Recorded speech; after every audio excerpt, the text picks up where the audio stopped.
صدق الله المولانا العظيم.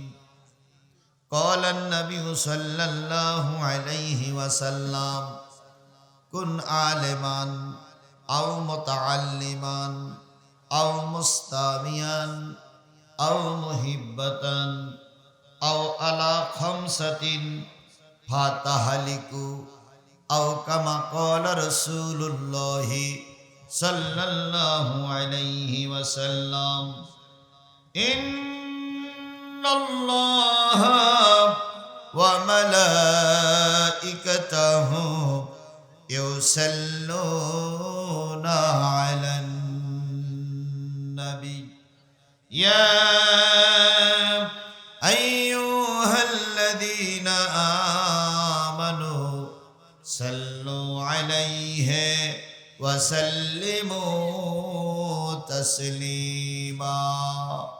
اللهم صل على محمد وعلى آل محمد كما صليت على إبراهيم وعلى آل إبراهيم إنك حميد مجيد. اللهم بارك على محمد وعلى آل محمد كما باركت على إبراهيم وعلى آل إبراهيم إنك حميد مجيد. لا إله جورے لا إله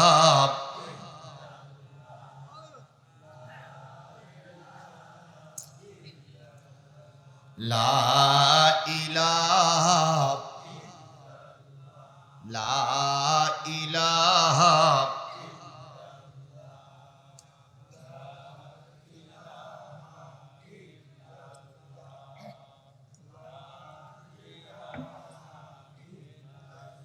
لا إله إلا الله محمد رسول الله. لا إله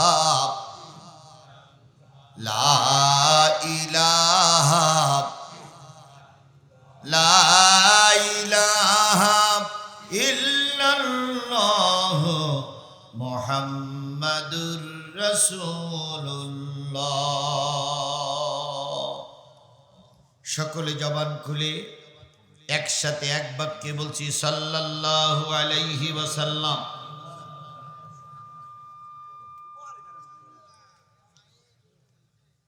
সিরাজগঞ্জ জেলার শাহজাদপুর উপজেলার মসজিদুস সুফা কেন্দ্রীয় জামে মসজিদ বরজবালা কুঠির পাড়ায়ের উন্নতিকল্পে একদিন ব্যাপী পঞ্চম বার্ষিকী বিরাট ইসলামী জলসা। স্থান হচ্ছে বরজবালা কুঠিরপাড়া মসজিদ সংলগ্ন সরকারি প্রাথমিক বিদ্যালয় মাঠ প্রাঙ্গণ।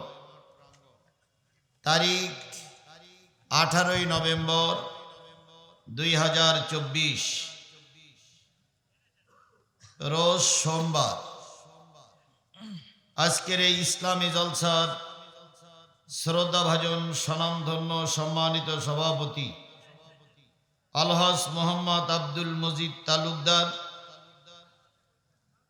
আজকের এই মাহফিলের সহসভাপতিবৃন্দ বীর মুক্তিযোদ্ধা আব্দুল সত্তার সরকার, আলহাজ মোবারক হোসেন, রমজান মাস্টার, আব্দুল বাড়ি মণ্ডল, শহীদুল ইসলাম,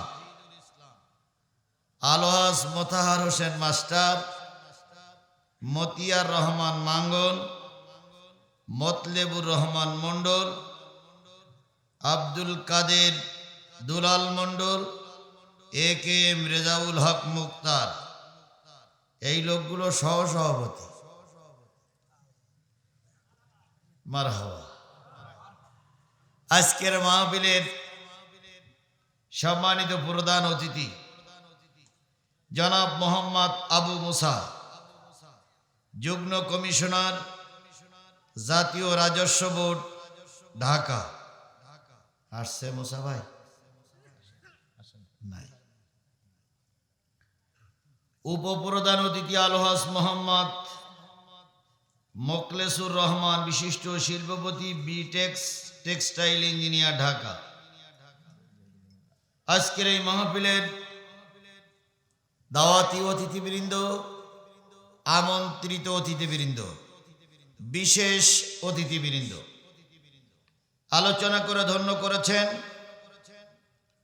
বনগ্রামের কৃতি সন্তান, বিশিষ্ট ইসলামী চিন্তাবিদ, বক্তৃতা জগতে আলোড়ন সৃষ্টিকারী বক্তা, আমার অত্যন্ত প্রিয় ভাই, আপনাদের প্রিয় মুখ, হযরত মাওলানা মোহাম্মদ মোশাররফ হোসেন।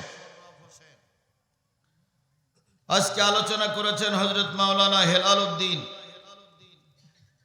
আলোচনা করেছেন হাফেজ মোহাম্মদ আলী সহ মঞ্চে উপবিষ্ট শ্রদ্ধেয় ওলামায়ে হযরত। অত্র ইউনিয়নের চেয়ারম্যান পদপ্রার্থী, বৃহত্তর ইসলামী আন্দোলন বাংলাদেশ জামাত ইসলামের পক্ষ থেকে মনোনীত প্রার্থী জনাব মাওলানা আব্দুল লতিফ সাহেব। আল্লাহ পাক মাওলানা সাহেবের ইজ্জত সম্মান বাড়িয়ে দিক। যে দায়িত্ব দিয়ে সংগঠন তাকে মাঠে নামিয়েছে, সংগঠনের খাতিরে, ধর্মের খাতিরে আল্লাহ পাক তাকে যেন বিজয়ের মালা পরিয়ে আমাদের ঘরে ফিরে আসার মতন পরিবেশ তৈরি করে দেয়। সকলে হৃদয় খুলে বলছি আল্লাহুম্মা আমিন। আজকের এই মাহফিলে আগত দিনদার, পরেজগার, মুত্তাকি মুসলমান ভাই ও বন্ধুগণ, পর্দায় অবস্থানরত শ্রদ্ধাশীলা মা ও বোনেরা, সকলকে নিয়ে আবারও সালাম বিনিময় করছি। আশা করছি সালামের জবাবটা সকলের পক্ষ থেকে জোরে সোরে উত্তর পাবো। আসসালামু আলাইকুম ওয়া রাহমাতুল্লাহি ওয়া বারাকাতুহু। আল্লাহ পাকের দরবারে লক্ষ কোটি শুকরিয়া, যিনি স্বাধীন দেশে স্বাধীনভাবে মন উজাড় করে দিয়ে আল্লাহর কোরআনের আলোচনা করার এবং আপনাদের মতন জান্নাতি মানুষদের সেই আলোচনাগুলো শোনার পরিবেশ তৈরি করে দিয়েছেন। এই পরিবেশটা কে তৈরি করে দিলেন? আরেকটু জোরে বলুন তো, কে তৈরি করে দিলেন? একটা বছর পিছনে যান। আজকে কতই নভেম্বর, কত সাল? 2024। 18ই নভেম্বর 2023-এ যান। এরকম ওয়াজ মাহফিল করার মতন পরিবেশ আমাদের দেশে ছিল না। একটা ওয়াজ মাহফিলের আয়োজন করে সপ্তাহের পরে সপ্তাহ, মাসের পরে মাস নেতাদের অনুমতির অপেক্ষায় থাকা লেগেছে। শুধু অপেক্ষায় থাকা লাগেনি, কোন বক্তা আসবে তার বায়োডাটা সহ তার আইডি কার্ডের ফটোকপি জমা দেওয়া লেগেছে। বক্তাকে আগের থেকে ওনারাই সাজেশন দিয়েছে, এই ওয়াজ করবেন, এই ওয়াজ করবেন, এই দিক যাবেন, ওই দিক যাবেন। এরপরেও যদি বক্তা মিস্টেক করে মনের অজান্তে দুটো একটা কথা যদি এদিক সেদিক বলে ফেলেছে, তাহলে ওই বক্তাকে অপমানিত করে, লাঞ্ছিত করে, মেরে আহত করে থানায় সোপর্দ করা হয়েছে। অনেক বক্তাকে হাসপাতালে পাঠানো হয়েছে। কথা বলেন ঠিক না ঠিক? অনেক বক্তাকে মেরে আহত করে গাড়িতে চড়ে বিদায় করে দেওয়া হয়েছে। সেই পরিবেশ এখন কি আর আছে? ডক্টর মোহাম্মদ ইউনূস তত্ত্বাবধায়ক সরকার প্রধান, তিনি স্পষ্ট করে বলেছেন, মুসলিম দেশে কোরআন হাদিসের মাহফিল করার জন্য কারোর কাছে অনুমতির প্রয়োজন নাই। আমরা সেই সুযোগটা কাজে লাগিয়ে গোটা দেশে আলেমেরা কোরআনের হক কথাগুলো স্পষ্ট করে বলতেছে। কথা বলেন ঠিক না বেঠিক? তারই ধারাবাহিকতা বোঝায় দেখে আল্লাহ আজকের এই কোরআনের মাহফিল করার তৌফিক দিয়েছেন। যে মালিক আপনাকে আমাকে সুযোগ করে দিলেন, সেই মালিকের শুকরিয়াটা আসতে না জোরে সকলে মিলে বলছি আলহামদুলিল্লাহ। আরেকটু জোরে বলুন তো আলহামদুলিল্লাহ। আল্লাহ বলতেছেন সাব্বাহা লিল্লাহি মা ফিস সামাওয়াতি ওয়া মা ফিল আরদ ওয়া হুয়াল আজিজুল হাকীম। বান্দা শোনো, আসমানে যা আছে, জমিনে যা আছে, আসমানের তলদেশে যা আছে, জমিনের উপরে যা আছে, জমিনের ভিতরে যা আছে, সাগরের তলদেশে যা আছে, এক কথায় কুল কায়নাতের ভিতরে যত মাখলুক আছে, ইচ্ছায় হোক আর অনিচ্ছায় হোক, সকলে তসবিহ প্রশংসা করতেছে আমি আল্লাহ। সবাই প্রশংসা করে কার? আরো জোরে বলেন, সবাই প্রশংসা করে কার? কেবলমাত্র শুধুমাত্র একমাত্র মানুষ আল্লাহর গোলামি করতে চায় না, অথচ আপনাকে আমাকে আল্লাহ তৈরি করেছেন কি করার জন্য? ওয়ামা খালাকুতুল জিন্না ওয়াল ইনস ইল্লা লিয়াবুদুন।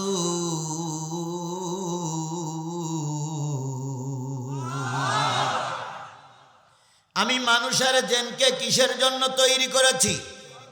কার ইবাদত? কোন জায়গায়?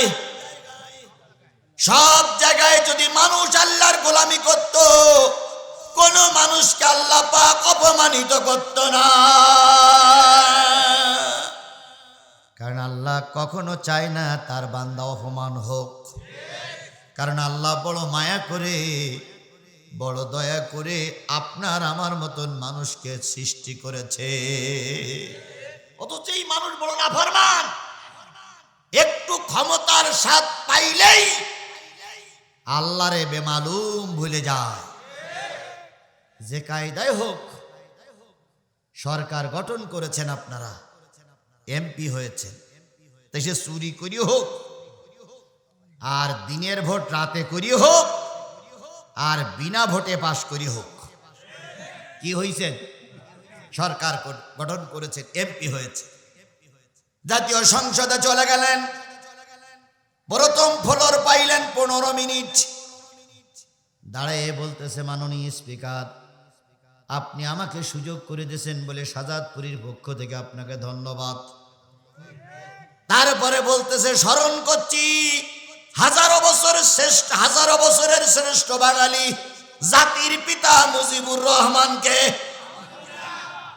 স্মরণ করছি বাংলাদেশের মানস কন্যা শেখ হাসিনাকে, স্মরণ করছি শাহজাদপুরীর মানুষদেরকে যারা আমাকে নির্বাচিত করে জাতীয় সংসদে পাঠালো, স্মরণ করছি এলাকার মানুষদেরকে। আলোচনা করতে করতে নিজের চাহিদা চাইতে চাইতে 15 মিনিট পার হয়ে গেল, একটা বারের জন্য জবান দিয়ে উচ্চারিত হলো না আল্লাহ আমাকে ক্ষমতার মস্তদে বসানোর জন্য এমপি বানিয়েছেন, যে আল্লাহ আমাকে সুযোগ করে দিয়েছেন সেই আল্লাহর শুকরিয়া আলহামদুলিল্লাহ। একটা বারের জন্য ওরা জবান দিয়ে কথাটা বাইর হয়নি। আল্লাহ বলতেছে বান্দা তুই এখন সম্মানিত হলি, এমপি হলি, মন্ত্রী হলি, আমাকে ভুলে গেলি, এখন তোর গলায় পরাচ্ছে জনগণ ফুলের মালা, অল্প কিছুদিনের ভিতরে যারা তোর গলায় পরাচ্ছে ফুলের মালা ওরাই আবার তোর গলায় পরাবে জুতোর মালা।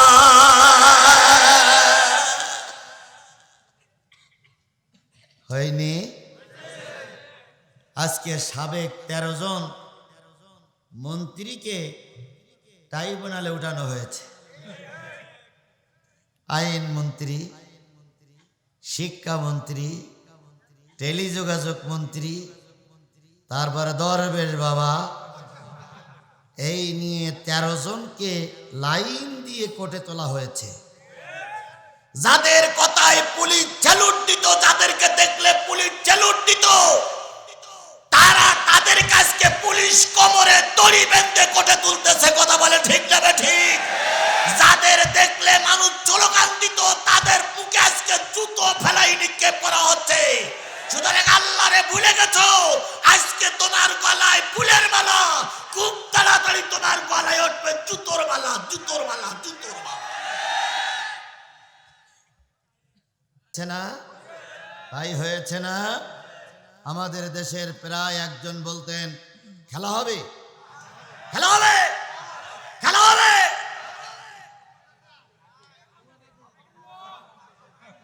আমরা তো খেলার জন্য প্রস্তুত ছিলাম। কথা বলেন ঠিক না ঠিক?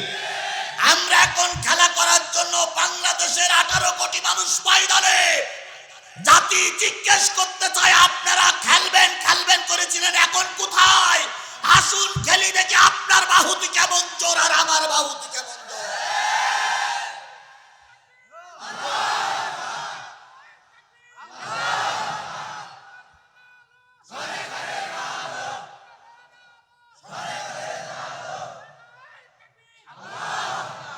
ওনারা প্রায় বলতেন আমরা পালাই না,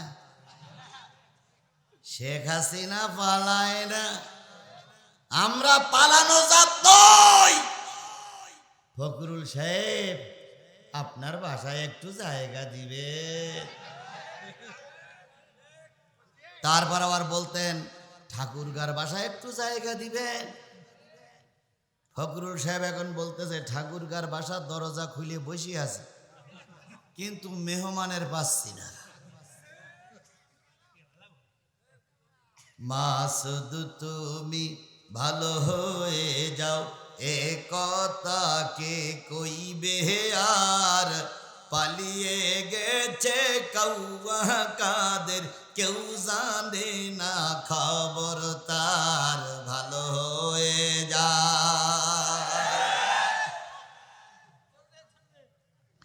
ভালো হয়ে যাও মাসুদ তুমি, এ কথা কে বলবে আর? পালিয়ে গেছে কাউয়া কাদের, কেউ জানে না। আহ আহ আহ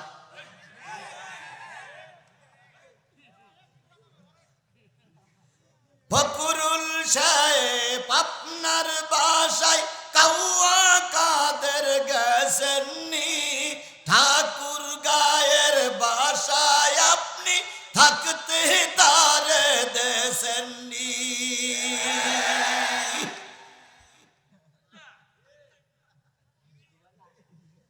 তার সাথে যে আছে বাকি আছে কোটি জনতার, পালিয়ে গেছে কৌয়া কাদের, কেউ জানে না খবর তার। ভালো হয়ে যা।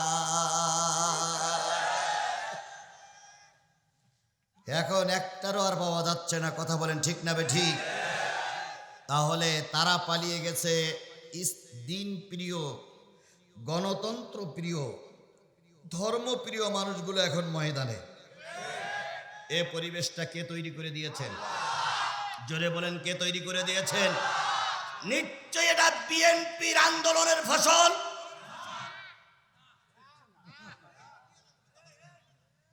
নিশ্চয় এটা বাংলাদেশ জামাত ইসলামীর আন্দোলনের ফসল না।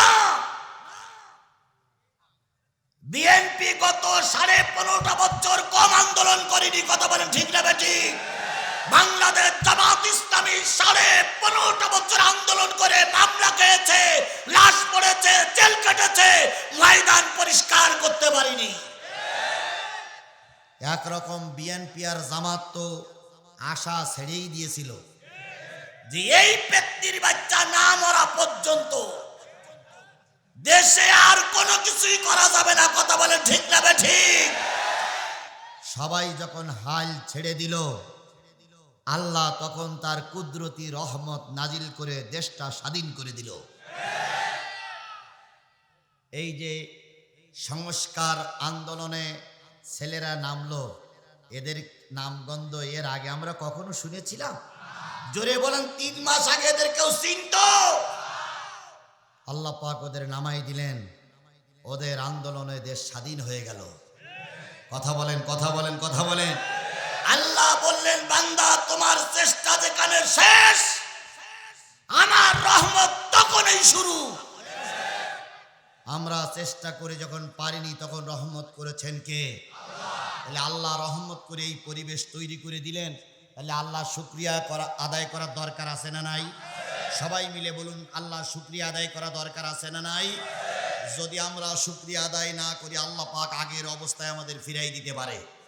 এই জন্য কারোর জবান বন্ধ থাকবে না, সকলে মিলে জোরে সরে শরীরের সবটুকু শক্তি মুখের কাছে এনে মালিকের শুকরিয়া আদায় করছি, আলহামদুলিল্লাহ।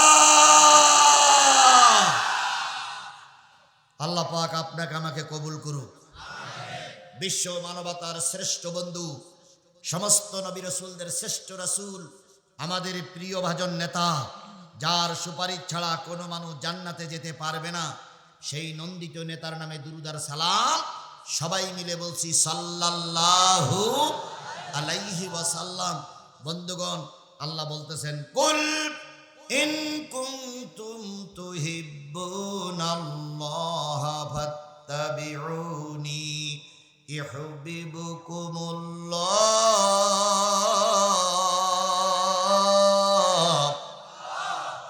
ওয়া ইয়াগফির লাকুম যুনুবাকুম আল্লাহু গফুরুর রহিম। হে নবী, আপনি বলে দিন, ইন কুনতুম তুহিব্বুনাল্লাহ, তোমরা যদি আল্লাহরে ভালোবাসতে চাও, ফাত্তাবিউনি, আমি নবী আমার ইত্তেবা করো, অনুসরণ করো। যদি আমার ইত্তেবা, আমার অনুসরণ করতে পারো, ইয়াগফির লাকুম যুনুবাকুম, আমি আল্লাহ বললাম তোমাদের জীবনের সব গুনাহগুলো মাফ হয়ে যাবে। তাহলে নবীর অনুসরণ অনুকরণ করলে গুনাহ মাফ করবেন কে? আরো জোরে বলেন, গুনাহ মাফ করবেন কে? আমাদের সমাজে নেতার অনুসরণ বেশি না নবীর অনুসরণ বেশি? কার অনুসরণ বেশি? আরে বাপ রে বাপ, নেতার মৃত্যু দিন আসলে প্রতিটা মোড়ে মোড়ে গরুর গোশতের খিচুড়ি, বিরাট মাইকের আওয়াজ বাজে। দেশ যখন স্বাধীন করেছি, রক্ত যখন দিয়েছি, আরো দেব। কত বক্তৃতা শুনলাম, কিন্তু নবীর কথা একটা বারের জন্য আমাদের স্মরণে আসলো না। আমাদের দেশে একটা আইন ছিল, মরহুম প্রেসিডেন্ট মুজিবুর রহমান এবং শেখ হাসিনা নিয়ে কোনো রকম বাজে মন্তব্য করলে বিনা বিচারে 3 বছরের জেল, বিনা বিচারে 3 বছর জেল এবং 50,000 টাকা জরিমানা। হানা ভাই, আরো 6 মাস জেলখানা লাগবে শুধু মুজিবারে নিয়ে বাজে কথা বললে আর শেখ হাসিনাকে নিয়ে কোন রকম মন্তব্য করলে। অথচ আল্লাহর নবীর বিরুদ্ধে কত লোক গালিগালাজ করলো, কত লোক রসুলকে বাজে কথা বললো, একটা বারের জন্য আইন তৈরি হলো না, বরং রসুলের পক্ষের লোক যে যত বাঁধতে পেরেছে তার তত প্রমোশন বেড়েছে। কথা বলেন, কথা বলেন, কথা বলেন। আল্লামা সাঈদীর বিরুদ্ধে যারা যত কথা বলতে পেরেছে তাদের চাকরির প্রমোশন বেড়েছে, আর সাঈদীর পক্ষে যারা মিছিল করেছে তারা গুলি খেয়ে লাশ হয়ে বাড়ি ফিরে আসতে হয়েছে। অমুসলিমরা রাসূলকে নিয়ে ব্যঙ্গ করলো, মুসলমানদের আন্দোলনের মুখে 3 মাস 2 মাস জেল খেটে আবার তারা বাইরে চলে আসলো। আর শেখ হাসিনার বিরুদ্ধে শুধুমাত্র একটু স্ট্যাটাস দেওয়ার কারণে সন্তানটারে বাড়ির থেকে তুলে নিয়ে চোখ তুলে নিয়েছে, এরপরে তাকে গুলি করে মেরেছে। এটা ছিল আমাদের দেশ, আমাদের দেশ, আমাদের দেশ। তাহলে রসুলের মহব্বত এখানে মোটেও ছিল না, এখন আছে। এখন রসুলের বিপক্ষে কথা বলার মতন লোক আমাদের সমাজে আর কেউ নেই। যদি কেউ মাথা উঁচু করে তাহলে আল্লাহর হস্তে তার ওইরকম জিহ্বা টেনে ছিঁড়ে ফেলা হবে। রসুলের বিরুদ্ধে কথা বলবার আমি চুপ করে আঙুল চড়বো, সে শনিবার অনেক আগে পাল্টে গেছে। রাসূলের বিরুদ্ধে, আল্লাহর বিরুদ্ধে, কোরআনের বিরুদ্ধে কেউ যদি কথা বলে তার কাল্লা আলাদা করে ফেলা হবে। 100 দিনের আগের বাংলাদেশ আর 100 দিন পরের বাংলাদেশ এক নয়। আমার ভাইরা, রাসূলের মহব্বত না করলে, রাসূলের মহব্বত করলে গুনাহ মাফ হয়ে যায়। সেই নবীর কথা বলতেছি, সেই নবীর হাদিস থেকে কথা হবে। বলুন তো ভাই, রাসূলের চাইতে ভালো মানুষ সমাজে কেউ ছিল? রাসূলের চাইতে ভালো মানুষ এখন কেউ সমাজে আছে? কিয়ামত পর্যন্ত রাসূলের চাইতে যদি ভালো মানুষ তালাশ করে দুনিয়ার কোনো মানুষ, সকল যন্ত্র বিকল হয়ে যাবে, তবু রাসূলের চাইতে আদর্শবান মানুষ আর খুঁজে পাওয়া যাবে না। যতদিন পর্যন্ত নবীজি কালেমার দাওয়াত না দিয়েছিলেন ততদিন পর্যন্ত সকলের কাছে নবী ভালো ছিল। যেই না কালেমার দাওয়াত দেওয়া শুরু করলো, সেই আপনজনদের কাছে নবী পর হয়ে গেল। আজ আমরা খেয়াল করতেছি, আল্লামা সাঈদী যতদিন পর্যন্ত দিন কায়েম, দিন আন্দোলনের পক্ষে কথা না বলেছে, ততদিন পর্যন্ত আওয়ামী লীগ, বিএনপি, জাতীয় পার্টি সহ বাংলাদেশের সকলের কাছে ভালো ছিল। যেই না আল্লামা সাঈদী দিন কায়েমের কথা বলেছেন, সেই তাকে যুদ্ধ অপরাধের মামলা দিয়েছে, ধর্ষণের মামলা দিয়েছে, তাকেই তখন জেলখানায় ভরা হয়েছে।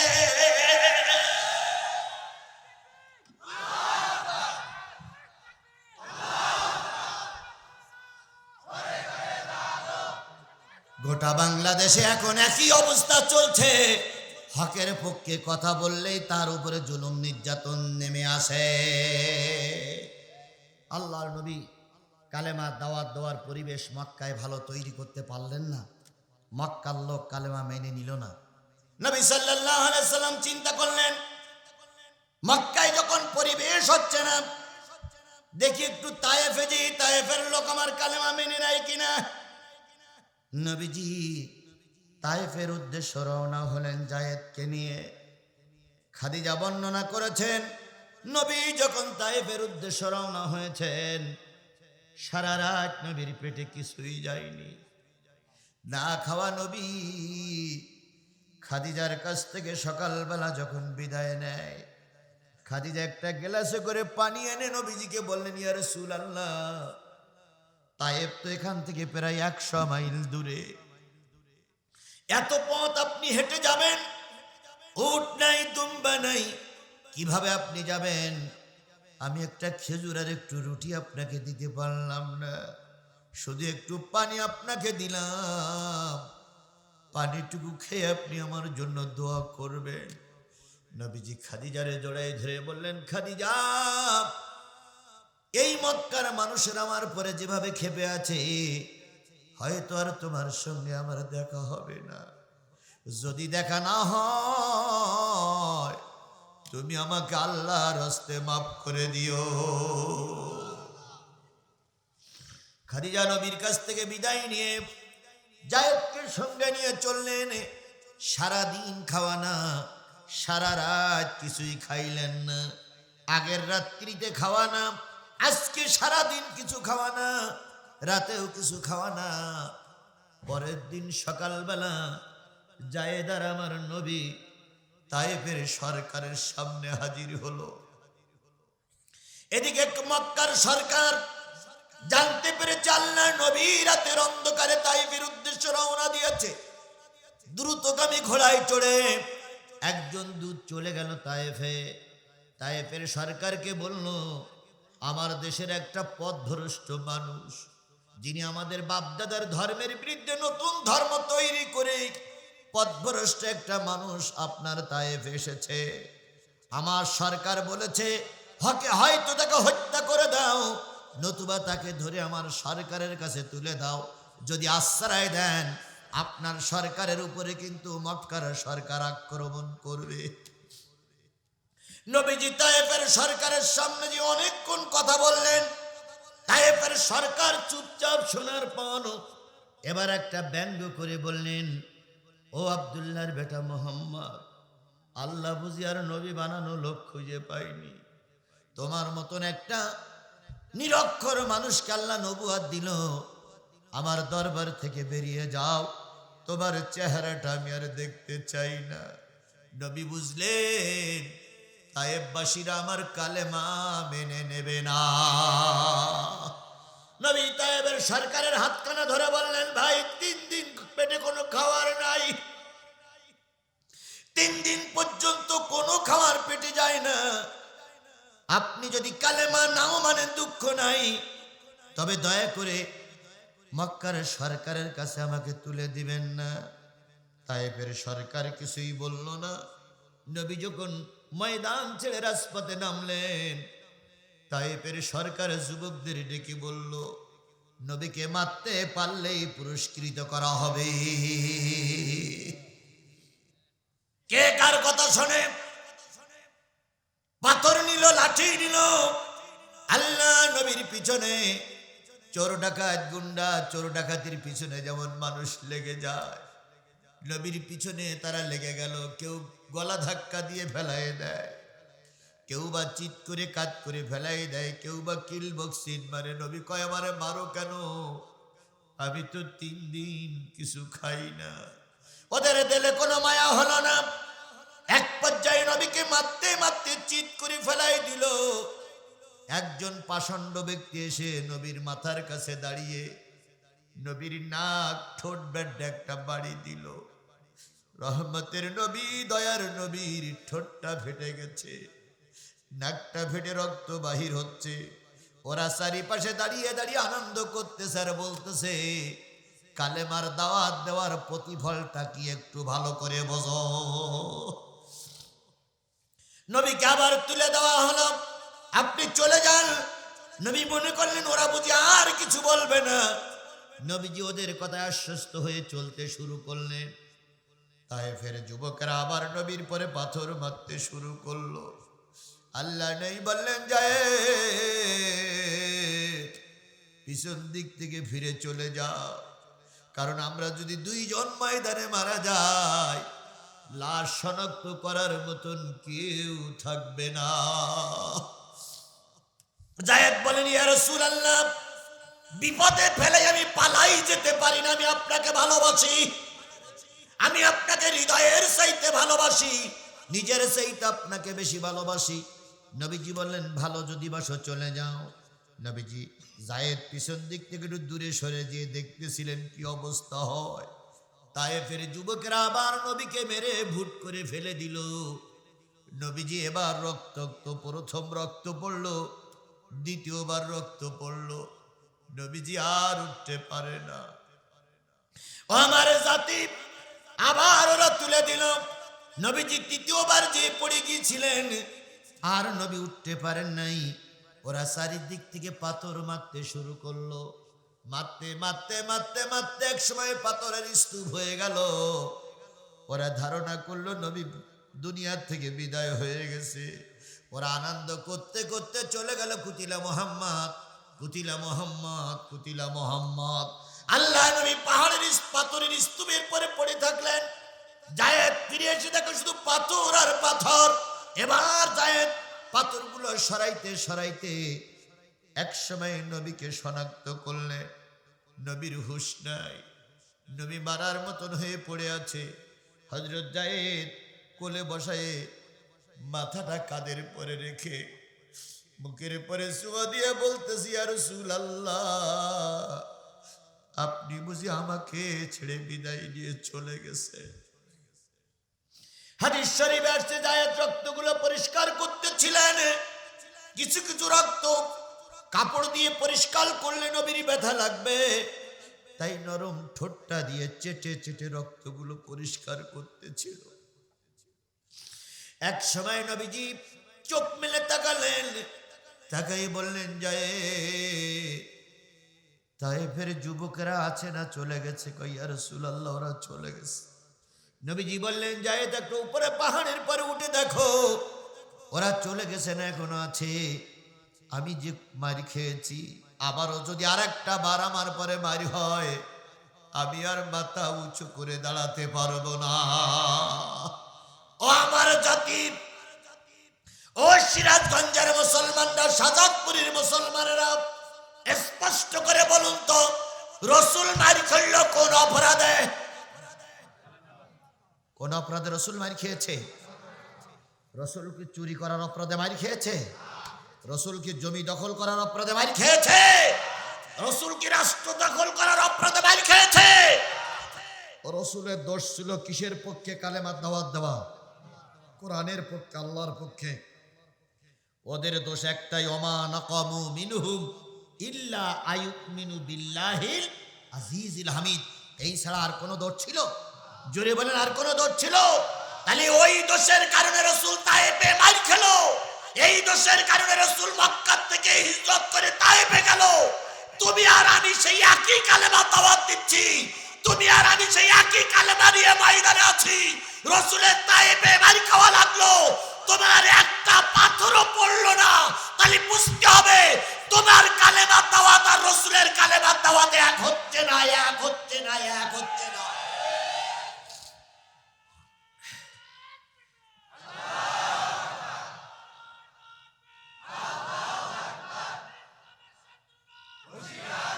তোমার দাওয়াত আমার দাওয়াত, নেই দাওয়াতে মিল। তোমার কিতাব আমার কিতাব, নেই আবার মিল। তোমার দাওয়াত আমার দাওয়াত, নেই দাওয়াতে মিল।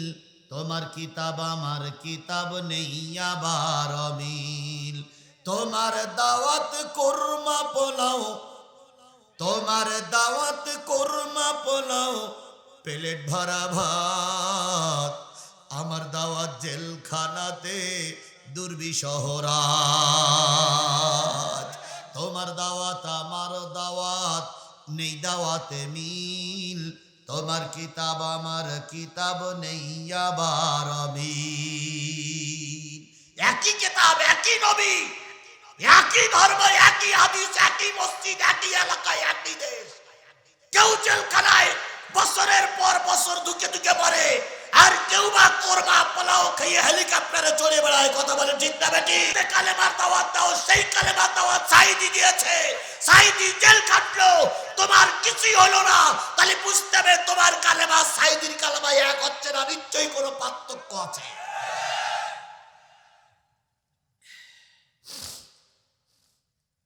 যায় দেশে বললেন, ইয়া রাসূলুল্লাহ, ওরা চলে গেছে। নবীজি বলেন, একটা ওয়াক্তের সালাত বন্ধ হয়ে যাচ্ছে, পানি নিয়ে এসো। যায় পানি নিয়ে আস্তে করে মুখমণ্ডলটা ধৌত করে দিলেন, দুই হাতের কনুই পর্যন্ত ধোয়ালেন। দুই পা যখন মাসাও করতে গেছেন, যখন দুই পা ধুতে গেছেন, তখন পড়ে গেলেন বিপাকে। রসুল সাধারণত কাঠের খড়ম ব্যবহার করতেন। খড়মের সঙ্গে রক্তের সঙ্গে এমনভাবে জমাট বেঁধে গেছে। হযরত জায়েদ বলেছেন, হে আমার জাতি, আমি রসুলের পাত থেকে খড়মটা ছাড়াই নিতে পারতেছিলাম না। আমি রসুলের দুই হাত দিয়ে পা চেপে ধরলাম, গাল দিয়ে খড়মটা যখন টানতেছিলাম, নবী বললেন, জায়েদ, ওরা আমাকে কষ্ট দিয়েছে, তুমিও কি আমাকে কষ্ট দিচ্ছ? আমি অনেকক্ষণ ভিজাই খড়মটা ছাড়াই নেওয়ার পরে রসুল সালাত আদায় করলেন। সালাতের পরে জায়েদ বলতেছে, রসুল উপরের দিকে তাকাই দেখলেন বড় বড় পাহাড়গুলো মাথার উপরে চক্কর দিচ্ছে। জিবরিল ওই পাহাড়ের উপরে বসে আছে, মেঘমালায় বসে আছে। জিবরিল বলেন, ইয়া রাসূলুল্লাহ, আল্লাহ আপনার কষ্ট সহ্য করতে পারিনি, তাই আমাকে নির্দেশ দিয়েছে তায়েফের যুবকদেরকে মেরে ফেলার জন্য আমি এসে গেছি। আপনি শুধু একবার হুকুম দেন, তায়েফের মানুষদেরকে আমি সব ফিসে ডালার মতন মেরে ফেলবো। রহমতের নবী, দয়ার নবীর চোখ বেয়ে পানি পড়তেছে। হে জিবরিল, আল্লাহকে বলো আল্লাহ যেন রাগ করে না। আমি নবী তায়েফদেরকে ক্ষমা করে দিলাম, আল্লাহ যেন ওদের ক্ষমা করে দেয়। জায়েদ বলতেছি, ইয়া রাসূলুল্লাহ, যারা আপনাকে এত কষ্ট দিল তাদেরকে আপনি ক্ষমা করে দিচ্ছেন। নবীজি জায়েদকে বুকের ভিতরে জড়াই ধরে বলতেছে, জায়েদ রে, সব যদি মারা যায় তাহলে কালেমার দাওয়াত কারে শোনাবো? এই জন্য আল্লাহরে বলো আল্লাহ যেন মাফ করে দেয়। এর নাম নবী, এর নাম নবীর আদর্শ। কথা বলেন, কথা বলেন, কথা বলেন। এর নাম নবী, এর নাম নবীর আদর্শ। কথা বলেন ঠিক না বেঠিক? আমরা সেই আদর্শ মেনে চলি, তাই শাহজাদপুরের আওয়ামী লীগেরা এখনো ঘরে বউ নিয়ে শুতে পারো। আমরা সেই আদর্শ মেনে চলি, তাই তালগাছিতে তোমরা বাজার করতে যেতে পারো। আমরা সেই আদর্শে বিশ্বাস করি, এই জন্য এখনো মাথা উঁচু করে ঘুরে বেড়াচ্ছ। যদি আদর্শ আমাদের ভিতরে না থাকতো, একটা আওয়ামী লীগের নেতা কর্মী এই এলাকায় মাথা উঁচু করে চলতে পারতো না।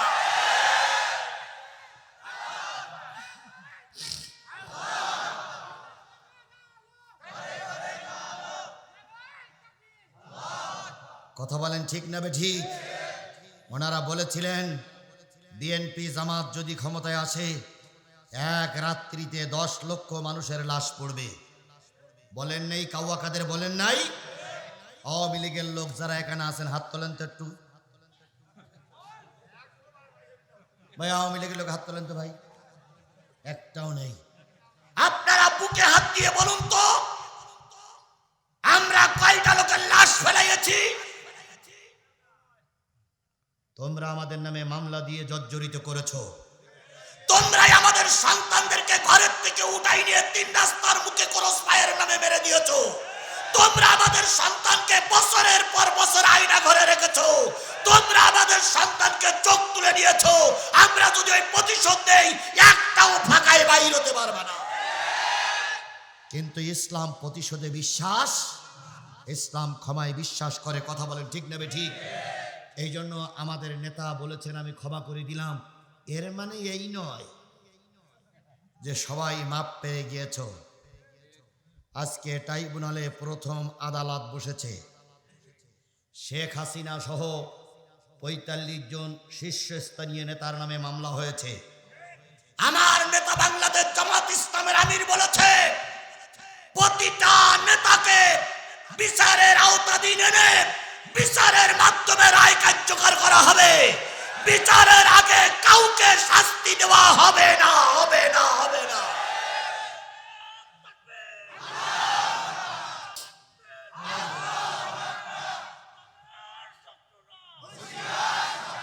তাহলে নবীর আদর্শ মেনে চলার নাম হলো কোরআন মেনে চলা। তাহলে আমরা কি নবীর আদর্শ মেনে চলবো না নবীর আদর্শ থেকে বেরিয়ে যাব? তাহলে যে নবী আমাদের এই আদর্শ দেখালেন সেই নবীর নাম শোনার পরে দুরূদ শরীফ পড়া দরকার আছে না নাই? সকলে মিলে বলছি সাল্লাল্লাহু আলাইহি ওয়াসাল্লাম। বন্ধুগণ, অনেক দিন দেখা করতে চাইলেও তৎকালীন সরকার আমাদের দেখা করতে দেয় নাই, দিত না। অনেক দিন পরে আপনাদের সঙ্গে আমার দেখা হয়েছে, কিছু কথা বলি। আপনারা কি আমাকে ফেলাই রেখে চলে যাবেন? চলে যাবেন? চলে যাবেন? যারা দাঁড়াই আছেন, রাস্তায় আছেন, দোকানে আছেন, 1 মিনিট একটা কথা শোনেন। আল্লাহ বলতেছেন ওয়াইদা কুরিয়াল কোরআন ফাসতামিউ লাহু ওয়া আনসিতু লাআল্লাকুম তুরহামুন। যখন তোমাদের সামনে কোরআন পড়া হবে, কোরআন থেকে আলোচনা করা হবে, কোরআনের তাফসীর করা হবে, সেই কোরআনের আলোচনাগুলো তোমরা চুপচাপ বসে বসে শোনো। কে বলতেছেন? লাআল্লাকুম তুরহামুন। যদি চুপচাপ বসে বসে কোরআনের আলোচনা শোনো, আশা করা যায়, আল্লাহ বলতেছেন আশা করা যায় তোমরা রহমত প্রাপ্ত বান্দাদের অন্তর্ভুক্ত হবে। তাহলে আমরা যদি চুপচাপ বসে বসে আল্লাহর কোরআন শুনি, রহমত করবেন কে? আরেকটু জোরে বলুন তো, রহমত করবেন কে? আল্লাহ কি শেখ হাসিনার মতো মিথ্যে কথা বলে? আল্লাহ সত্য কথা বলে না? বলে না? আল্লাহর কথার সঙ্গে কারোর তুলনা হবে? আল্লাহ বললেন চুপচাপ বসে বসে কোরআন শরীফ শুনলে রহমত করবে কি? আপনারা যেগুলো লোক দাঁড়াই আছেন, আল্লাহ বলেছে চুপচাপ বসে বসে শোনো। এখন আপনারা যে দাঁড়াই দাঁড়াই শুনতেছেন, আল্লাহর কথা কি অমান্য করা হচ্ছে নাকি? যদি না হয় তাহলে দাঁড়াই থাকে না, যদি হয় তাহলে বসে পড়ে। যারা হ্যাঁ বাম দিকে জায়গা আছে, যারা দোকানে, রাস্তায়, বাড়িতে আছেন, তাদের কাছে 1 মিনিটের জন্য বলি, আমি কিসের আলোচনা করার জন্য বসেছি? সূরা জুমারের 73 নম্বর আয়াত আলোচনা তেলাওয়াত করেছি। ওর সঙ্গে সূরা নেসার 69 নম্বর আয়াত জুড়ে দিব। আলোচনার বিষয়বস্তু হলো কিয়ামতের দিন, পরকালের দিন জান্নাতে যাবে কারা? আপনারা কি ভেস্তে যেতে চান না দোজখে যেতে চান? যারা ভেস্তে যেতে চায় তারা এসে বসেছে, আর যারা ভেস্তের দরকার নেই তারা এখানে থাকবেও না, এসে বসবেও না। তাহলে আমরা কি সবাই ভেস্তে যেতে চাই? সবাই মিলে বলেন ভেস্তে যেতে চাই। তাহলে আমরা এখানে বসবো, চুপচাপ বসে কোরআন শরীফ শুনবো, আল্লাহর নির্দেশ পালন করব ইনশা। আরো জোরে বলেন ইনশা। এবার চলেন হাদিসে যাই। আল্লাহর নবী বলেন আল কোরআনু শাফিআম মুসাফফা ওয়া মা হিল্লু মুসাদ্দিকান মান জালাহু আমামাহু কদ্দাহু ইলাল জান্নাহ। এই কোরআন এমন একটা কিতাব, কিয়ামতের দিন কারোর পক্ষে সুপারিশ করবে, আবার কারোর বিপক্ষে আল্লাহর কাছে নালিশ করবে। সাহাবীরা বলেন ইয়া রাসূলুল্লাহ, কার পক্ষে সুপারিশ করবে আর কার বিপক্ষে নালিশ করবে? নবী বললেন যে যারা কোরআন পড়বে, কোরআনকে ইমাম বানাবে, কোরআনকে সামনে রাখবে, কিয়ামতের দিন এই কোরআন তাদেরকে টেনে টেনে আল্লাহর জান্নাতে নিয়ে যাবে। বলুন তো, ইমাম সামনে থাকে না পিছনে থাকি? ইমাম যদি রুকু করে আমরা তখন কি করি? ইমাম যদি দাঁড়িয়ে যায় আমরাও তখন কি করি? আল কোরআন কিয়ামতের দিন অনেকটা মানুষের ইমাম হবে, যারা কোরআনকে সামনে রাখবে, কোরআনের আইন মেনে চলবে, কোরআনকে যারা সামনে নিয়ে চলবে, এই কোরআন তাদের ইমাম হবে। ইমাম হয়ে কোরআন যখন জান্নাতে যাবে, তার অনুসারীদেরকে আল্লাহ পাক কোরআনের সঙ্গে জান্নাতে দিয়ে দেবে। আমান জালাহু খালফাহু সাকাতাহু ইলান নার। যারা এই কোরআনকে পিছনে রাখবে, কোরআন সেদিন ধাক্কা দিয়ে তাকে জাহান্নামে নিক্ষেপ করবে। এবার আসুন, কোরআন আমরা সামনে রাখলে কোরআন আমাদের কোথায় নিয়ে যাবে? আর কোরআন পিছনে রাখলে কোরআন আমাদের ধাক্কা দিয়ে কোথায় নিক্ষেপ করবে? তাহলে এই বিশাল জনগণের কাছে আমি একটা স্পষ্ট করে কথা জানতে চাই, আপনারা কোরআনকে সামনে রাখবেন না পিছনে রাখবেন? আরো জোরে বলেন, সামনে রাখবেন না পিছনে রাখবেন? মনে হচ্ছে ওই একজন হুজুর চলে যাচ্ছে, ওই যে না। এবার বলুন তো, ওই হুজুরির পিছনে পড়লো কি? কোরআনের ভাষা অনুসারে ওই হুজুরির পিছনে পড়বে কি? এর কথা বলেন, কথা বলেন, ওই হুজুরির পিছনে পড়বে কি? কোরআন। এই মঞ্চের থেকে যদি কেউ উঠে যায় তার পিছনে পড়বে কি? তাহলে আমি যে হাদিসটা বলেছি আলেমের এখানে বসা, হাদিসটা সত্য না মিথ্যা? তাহলে আল্লাহ রাসূল বলেন কোরআনকে যে ব্যক্তি পিছনে রেখে চলে যাবে, ওই কোরআন ধাক্কা দিয়ে তাকে জাহান্নামে নিক্ষেপ করবে। আর এই কোরআনকে যারা সামনে রাখবে, কোরআন তাদেরকে টেনে কোথায় নিয়ে যাবে? তাহলে আমরা কোরআনকে কোথায় রাখবো? কারা কারা কোরআন সামনে রাখতে রাজি আছেন? দুই হাত উঁচু করে দেখা। আল্লাহ এই হাতগুলোরে কোরআনের জন্য কবুল করুক, সকলে মিলে বলুন আমিন। তাহলে আমরা কোরআনকে কোথায় রাখবো? এখন রেখেছি কোথায়? তাহলে এই যারা মঞ্চে বসে আছেন তাদের সামনে কোরআন, আপনাদের সামনে কোরআন। এখন এই কোরআনের যতক্ষণ আলোচনা চলবে ততক্ষণ আমরা কোরআনকে সামনে রাখবো ইনশাল্লাহ। কোরআনকে পিছনে রাখলে কোরআন আমাদের ধাক্কা দিয়ে কোথায় নিক্ষেপ করবে? জাহান্নামে নিক্ষেপ করবে। বন্ধুগণ, আমি কোনো অবস্থায় 12টার উপরে যাব না, তাও ইনশাল্লাহ। তাহলে আমাদের বাজে হলো 11টা, আর সামনে সময় আছে কতটুকু? আমি 1 ঘন্টা কিন্তু আলোচনা করেছি। মুসলিম লিল্লাহে তাকবীর, আলহামদুলিল্লাহ। আল্লাহ সকল দাতার দানগুলো কবুল করুক। আর একবার বলুন আমিন। আমার ভাইয়েরা, যারা উঠে গেলেন বিশেষ কাজে, হয়তো 1 নম্বর 2 নম্বর থাকতে পারে, সেরে আসুন। কারণ আমি আলোচনা করছি কিসের আলোচনা? আরো জোরে বলেন কিসের আলোচনা? আমি আপনাদের সামনে তেলাওয়াত করেছি সূরা জুমারের একটি আয়াত। আয়াতের আলোচনার বিষয়বস্তু হলো জান্নাতে যাবে কারা। আমি তার আগেই আলোচনাটা শুরু করে আল্লাহ বলতেছেন, ওয়াসিকাল্লাযীনা তাকাউ, জি, ওয়াসিকাল্লাযীনা তাকাউ রাব্বাহুম ইলাল জান্নাতি যুমারা।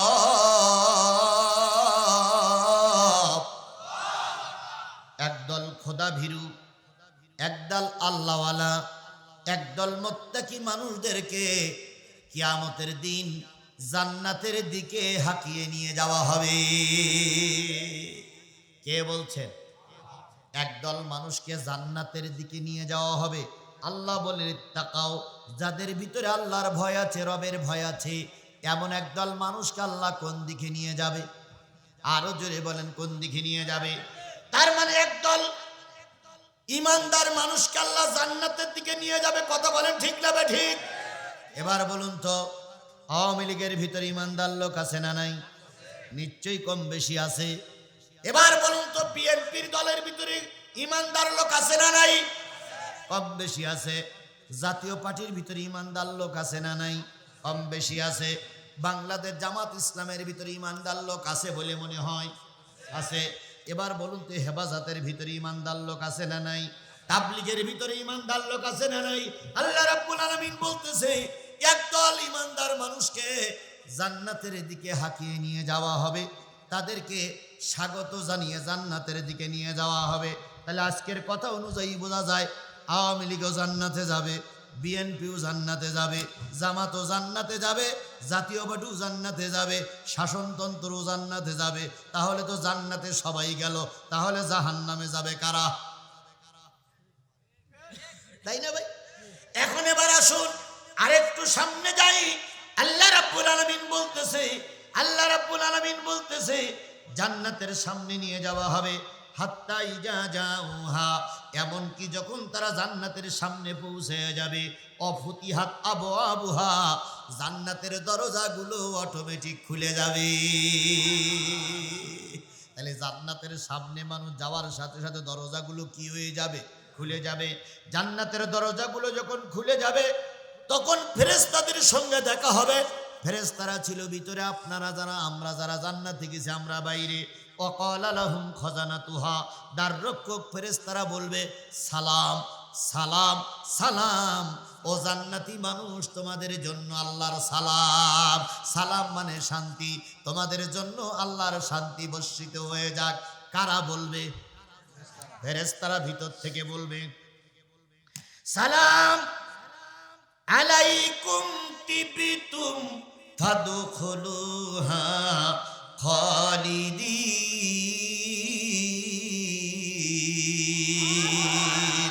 অনেক কষ্ট করেছ, অনেক মেহনত করেছ, এখন জান্নাতের ভিতরে ঢোকো। তোমাদের জন্য শান্তিময় একটা জান্নাতের ঘর, সেখানে ঢোকো, চিরকাল সেখানে থাকবে, কেউ তোমাদেরকে আর টেনে হেসলে বের করবে না। তাহলে একদল তাকওয়াবান, খোদাভীরু, আল্লাহ ভীরু মানুষকে আল্লাহ কোথায় নিয়ে যাবে? জান্নাতে।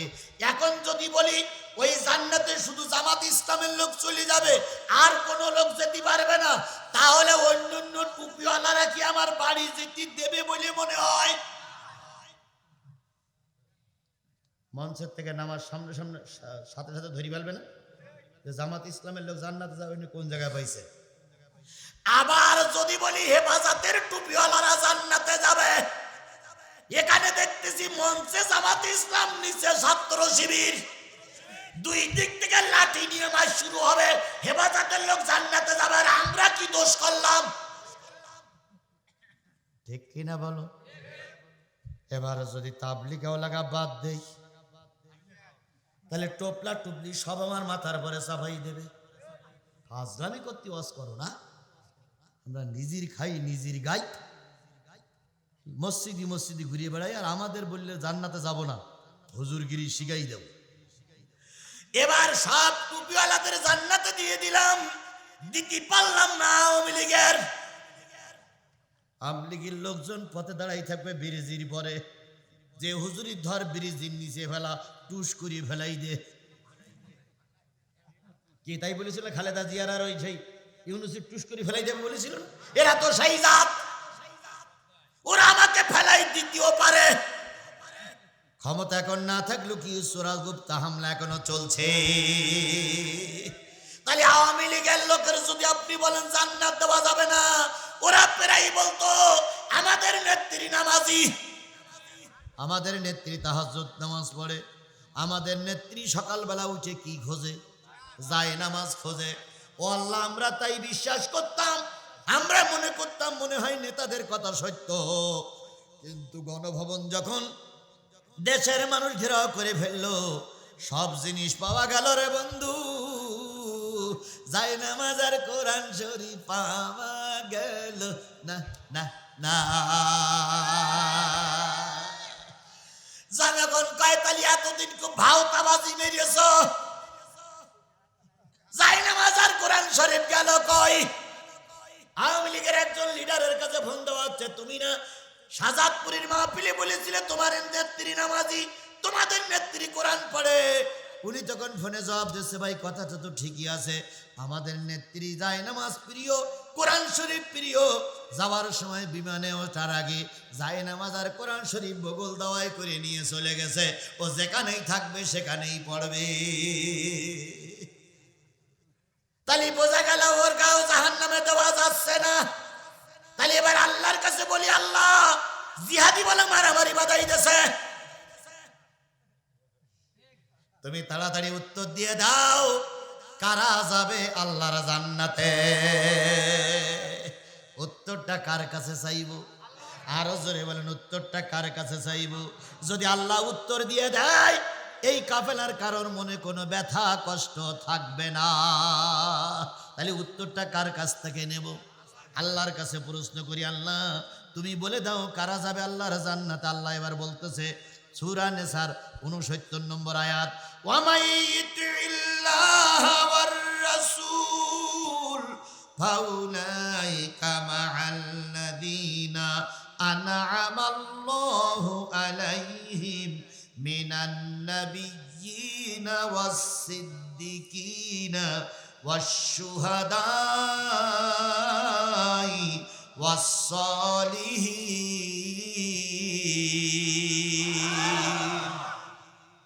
ওয়া হাসুনা উলাইকা রাফিকা। আল্লাহ রাব্বুল আলামিন বললেন, যারা আল্লাহর আনুগত্য করবে, রাসূলকে নেতা হিসেবে মানবে, এই সমস্ত মানুষদের ভিতর থেকে যারা সর্বপ্রথম জান্নাতে যাবে তারা হলো নবী। তাহলে জান্নাতের ভিতরে যারা সর্বপ্রথম ঢুকবে তারা কি? 2 নম্বর ঢুকবে হলো সিদ্দিকিন, সিদ্দিক। 3 নম্বর ঢুকবে শহীদ, 4 নম্বর ঢুকবে সালেহীন। তাহলে বোঝা গেল জান্নাতে যাবে কয় গ্রুপ?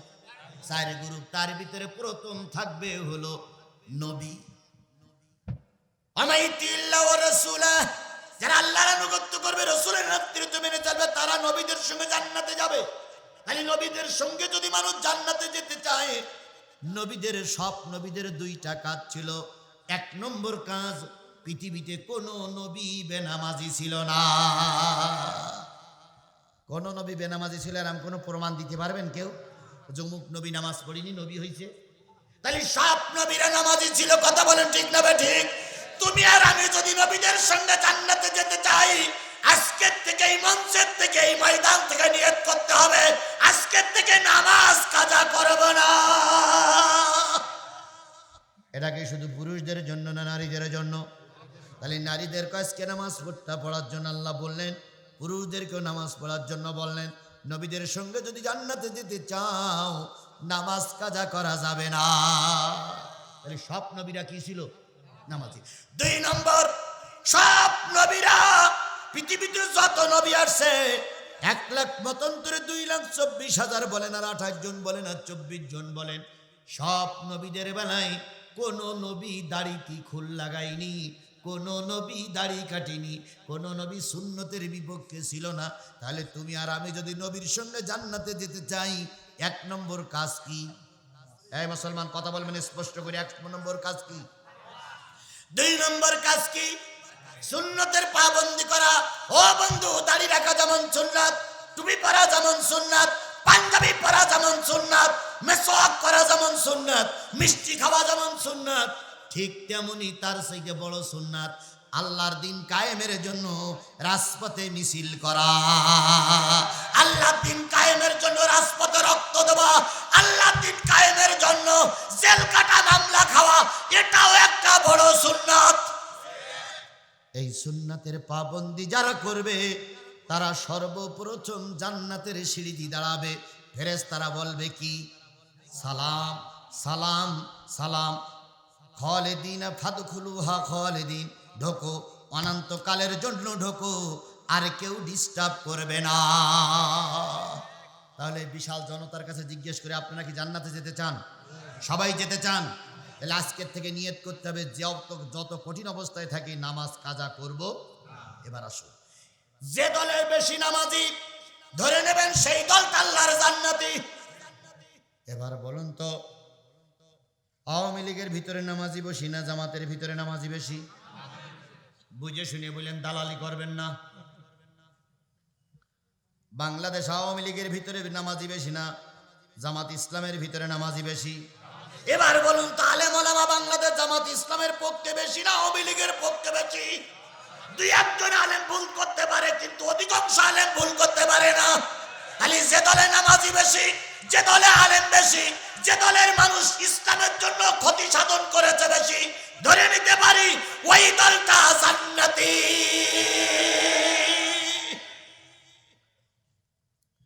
জামাত ইসলাম বলে জান্নাতি একবারও বলিনি বলো আমি ভাই, উল্টো বুঝবেন না। এবার আমি আপনার কাছে প্রশ্ন করি, যারা আওয়ামী লীগের লোক মাথা নিচে করে বসে আছেন তাদের কাছে একটা প্রশ্ন করি, আপনার মুজিবার নামাজি না বেনামাজি? হ্যাঁ, আপনি উত্তর দেবেন না, যারা আওয়ামী লীগ তারা উত্তর দেবেন। মুজিবার আওয়ামী লীগ না বেনা, মুজিবার নামাজি না বেনামাজি? আমি কোরআন শরীফ ছুঁয়ে শপথ করে বলতে পারি মুজিবার বেনামাজি। আমি 100% চ্যালেঞ্জ করে বলতে পারি মরহুম প্রেসিডেন্ট মুজিবুর রহমান নামাজি ছিল না। যদি বলেন হুজুর দলিল, দলিল আপনাদের কাছে আছে। 7ই মাসের ভাষণ আপনারা শোনান, স্বদেশ প্রত্যাবর্তনের দিন আপনারা শোনান, তারপরে বিভিন্ন দিবস আপনারা পালন করেন, ছবি দেখান। একটা ছবি দেখান তো মুজিবার মসজিদে নামাজ পড়তেছে, দেখান দেখান। আপনি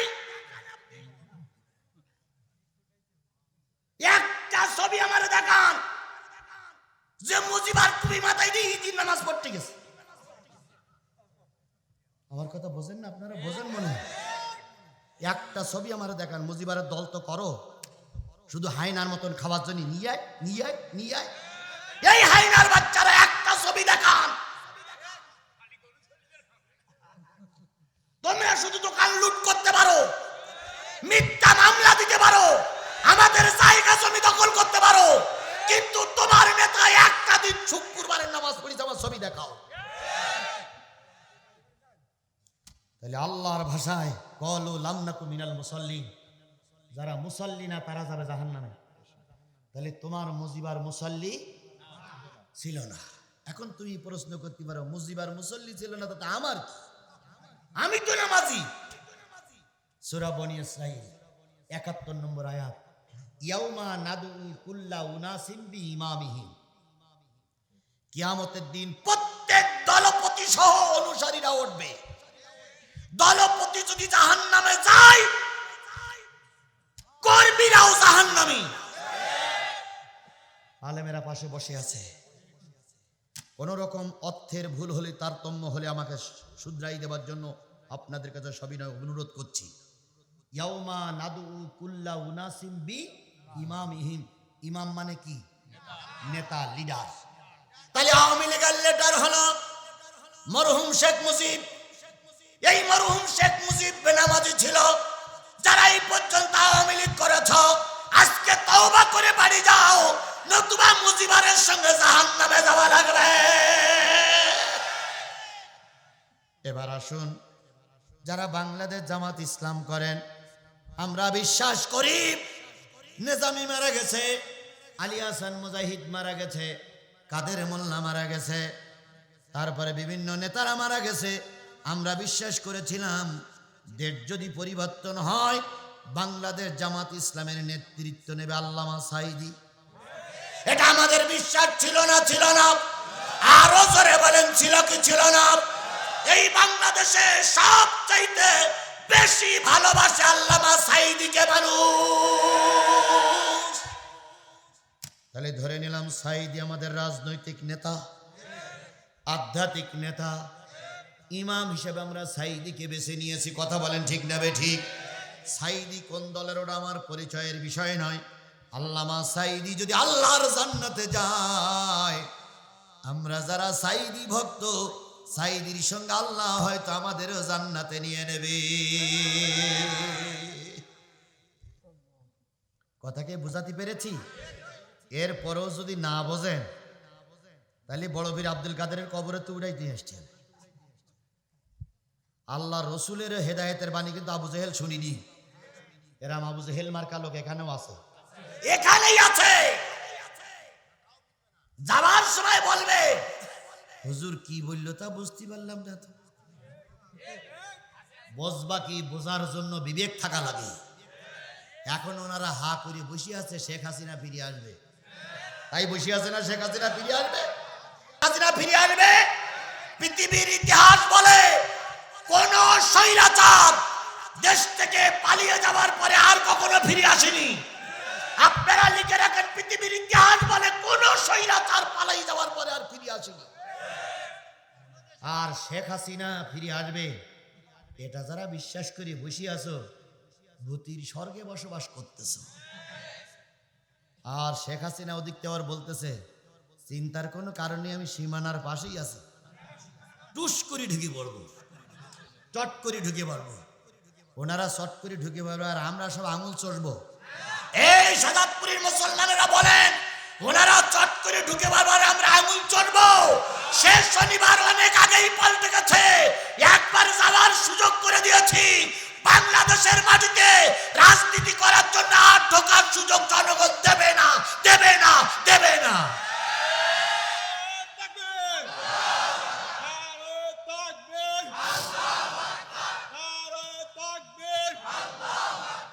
আইসো চট করিয়া আয়না ঘর তোমার জন্য রাখছি গো সাজায়া।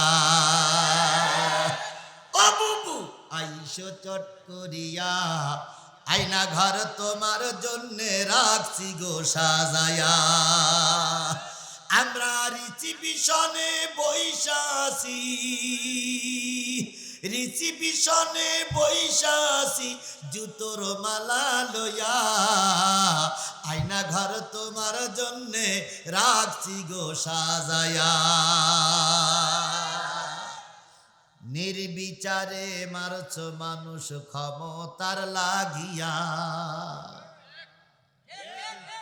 দিন ধর্ম আর মানবতা সব কিছু ছাড়িয়া বুবু, সব কিছু ছাড়িয়া। নির্বিচারে মারছ মানুষ ক্ষমতার লাগিয়া। দিন ধর্ম আর মানবতা সব কিছু ছাড়িয়া। তোমার পাপের শাস্তি ও বুবু, পাপের শাস্তি পাইতে হবে যাইও না ভুলিয়া। আয়না ঘর তোমার জন্য রাখছি গো সাজাইয়া বুবু, আইসো চট করিয়া। আয়না ঘর তোমার জন্য রাখছি গো সাজাইয়া। গতকাল ডাক্তার মোহাম্মদ ইউনুস ভাষণ দিয়েছে, দেখেছেন না? উনি বলেছেন ভারত সরকারের কাছে বলবো তিনি যেন শেখ হাসিনারে ফেরত দেয়। তারপরে ইন্টারপোলের মাধ্যমে শেখ হাসিনাকে ফেরত দেওয়া হবে। আর আজকে ট্রাইব্যুনালের বিচারপতি বলেছেন 1 মাসের ভিতরে আপনারা রিপোর্ট জমা দেন। শেখ হাসিনা কেন আসতেছে না ওটাও রিপোর্ট জমা দেন।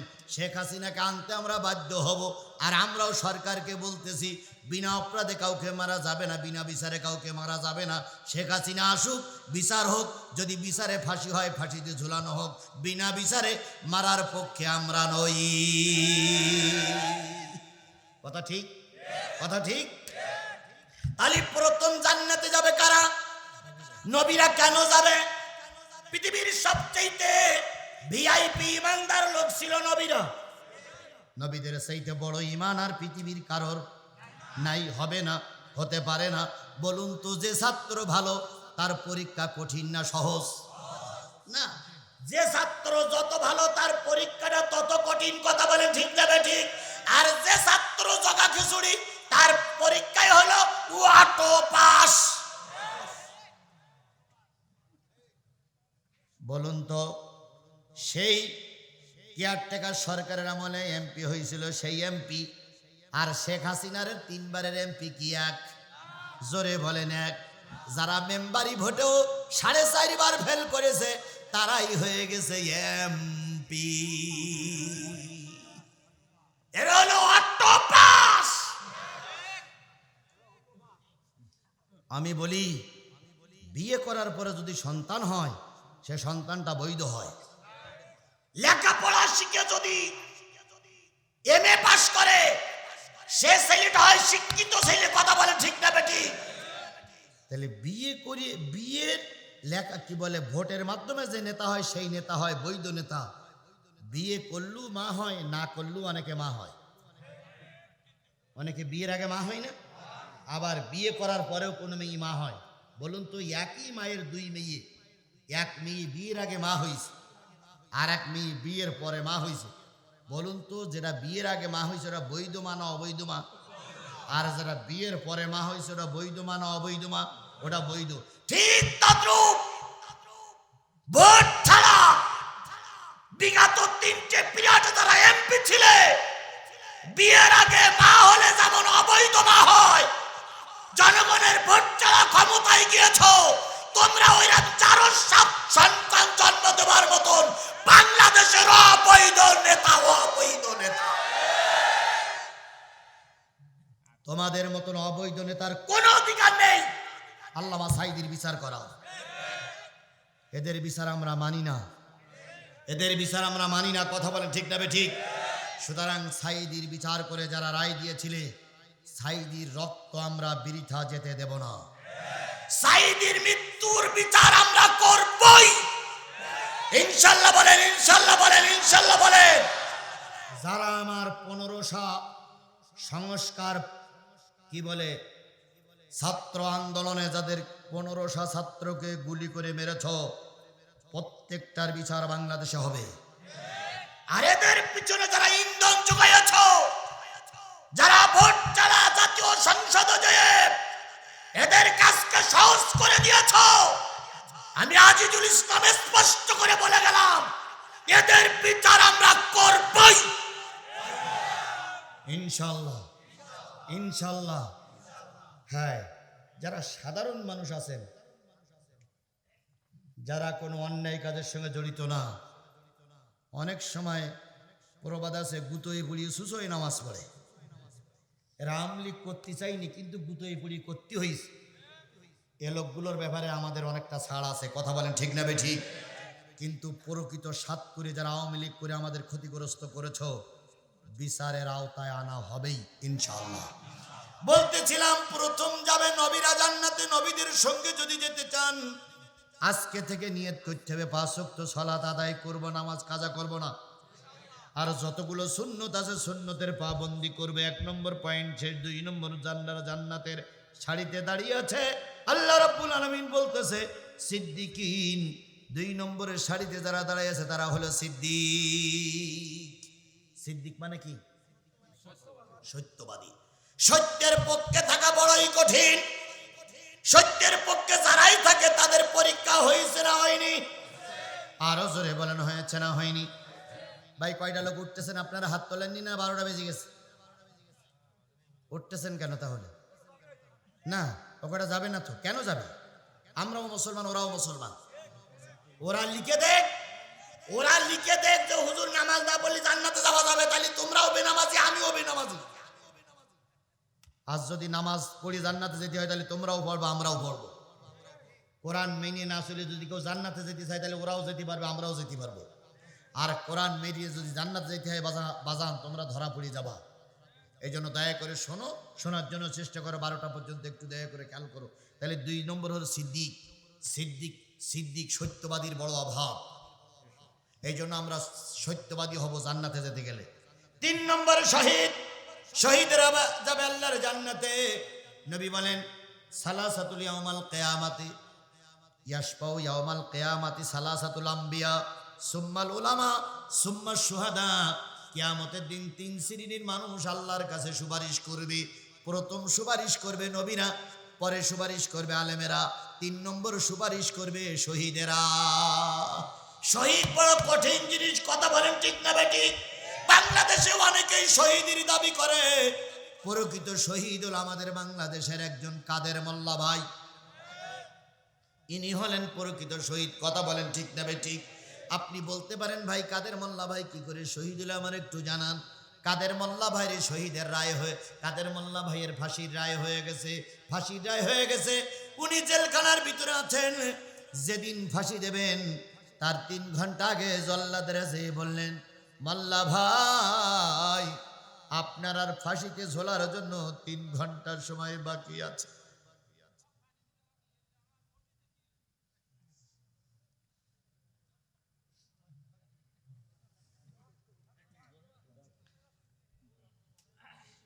ভাই আপনি আমার এখানে আসেন, এই জায়গায় আসেন ভাই।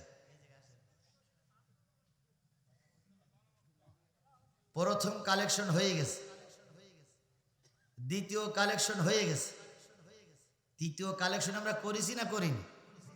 তাহলে উনি বলতেছে এত ওয়াজ আছে, তাহলে আমার মসজিদের কি হবে? তা মসজিদের কি করবে? তাহলে যে টাকাগুলো আমার কাছে দিয়েছেন এগুলো ফিরিয়ে নেন। লোক যদি টাকা না দেয় মেরি ধরি আদায় করব?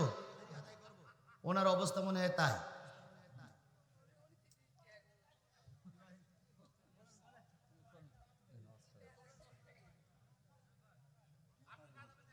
না তা আমি কাজ চালাবো কি করে? উনি মনে আছে আমার কিনে নিয়ে আইছে।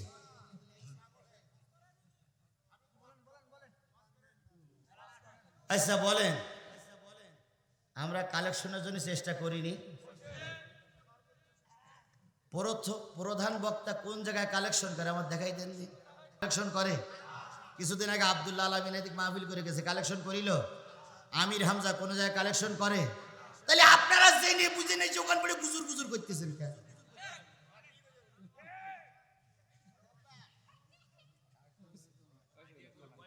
আমির হামজা 1 লাখ টাকা নিয়ে যায়, কোন জায়গায় 1 টাকা কালেকশন করে? তাহলে আমির হামজা কালেকশন করেন, আমারটা কিনেছেন কেন আপনারা? কথা বলার আগে হিসাব কিতাব করেই বলতে হবে ভাই। আইলতু ফাইলতু কথা বলবেন তো আমাদের ডেকে আপনারা কালেকশন করেন।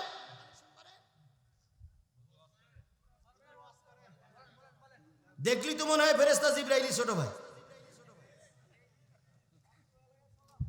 ফাজলামি কে কি বললো ওটা? তাই কেন সে বলবে কেন? মনে তো দেখতে তো মনে হয় আল্লাহওয়ালা মানুষ।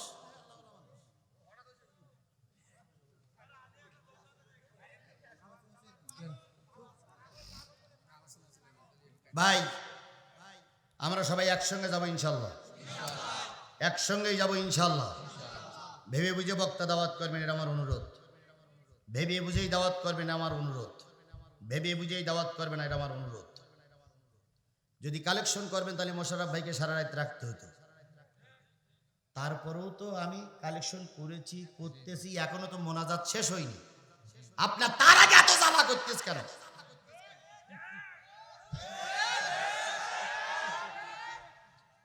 এতই যদি জ্বালা করে তা নিজেরা করতে পারেন না? ফাজলামি। মানুষ তো মানুষের মেরি ধরিয়ে কালেকশন করতে পারে না, তাহলে তো আওয়ামী লীগ হওয়া লাগবে। আওয়ামী লীগ মানুষের কাছে মেরি ধরিয়ে চান্দা কালেকশন করিস, মেরিয়ে ধরিয়ে চাঁদা নিয়ে ওরা নিজেরা বড় লোক হয়েছে। তাহলে আপনি যদি মেরি ধরিয়ে কালেকশন করবেন তাহলে ওয়াজ দেওয়ার দরকার কি? লাঠি নিয়ে লোকের গ্রামের গ্রামে যান, না দিলি পাশায় বাড়ি দেন।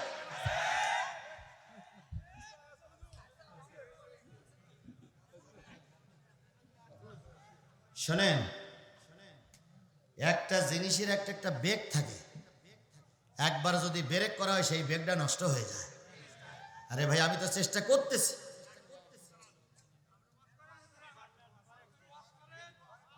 আল্লাহ আল্লাহ আল্লাহ আল্লাহ আমাদের সবাইকে ধৈর্যের সঙ্গে কবুল করুন।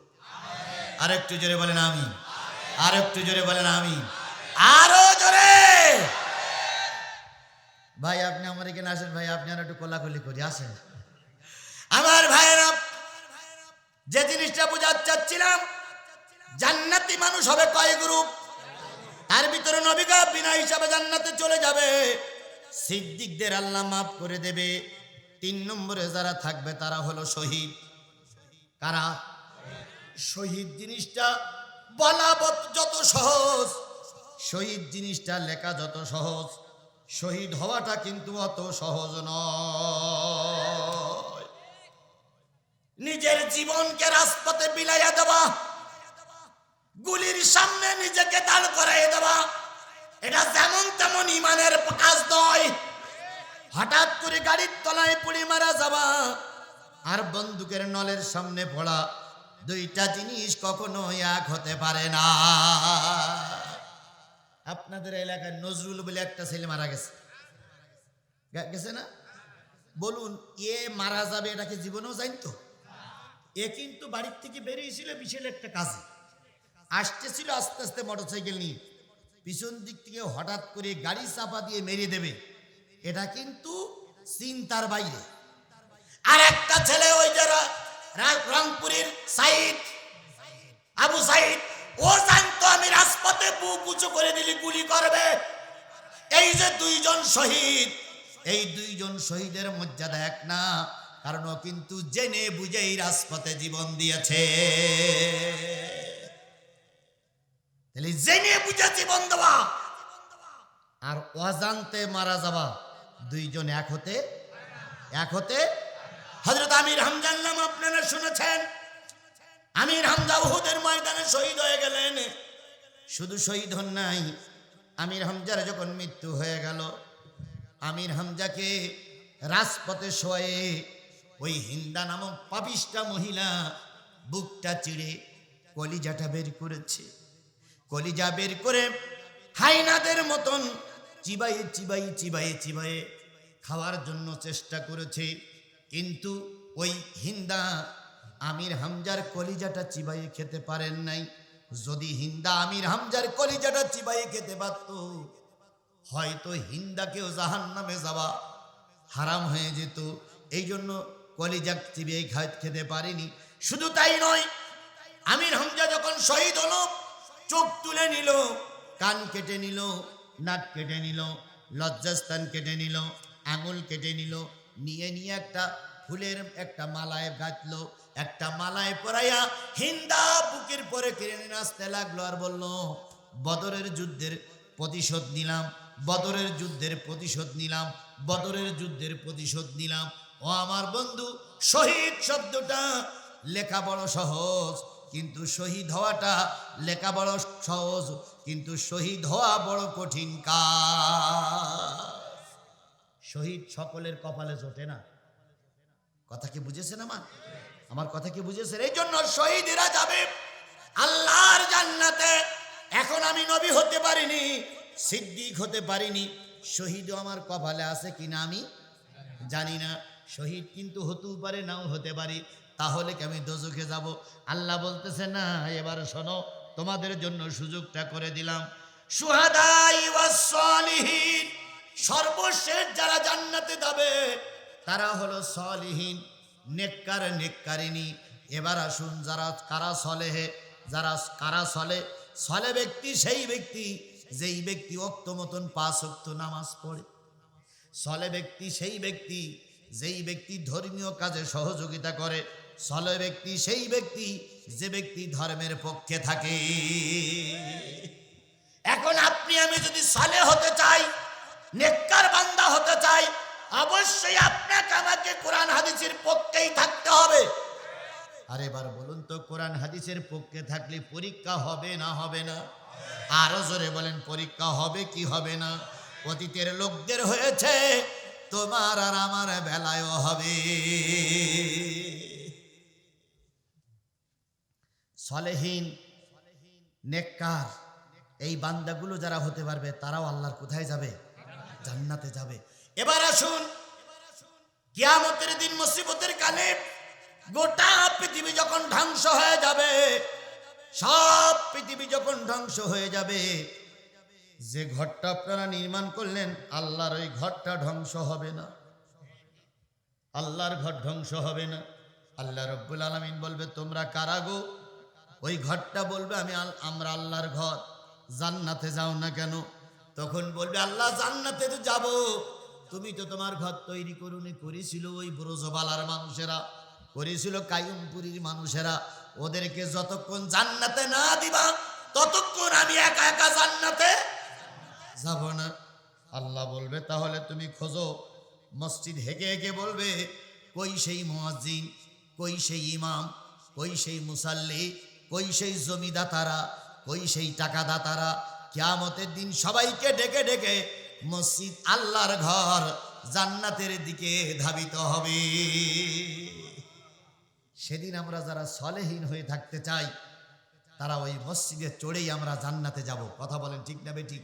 এবার আপনি সলেহীন হইছেন, ভালো ছাত্র হইছেন, নেককার বান্দা হইছেন, আপনার পরীক্ষা নেওয়া হবে কি দিয়ে? আল্লাহ বললেন ওয়ালা নাবলুওয়ান্নাকুম বিশাইয়্যিম মিনাল খাউফি ওয়াল জু ওয়া নাকসিম মিনাল আমওয়ালি ওয়াল আনফুসি ওয়াস সামারাত ওয়া বাশশিরিস সাবিরিন।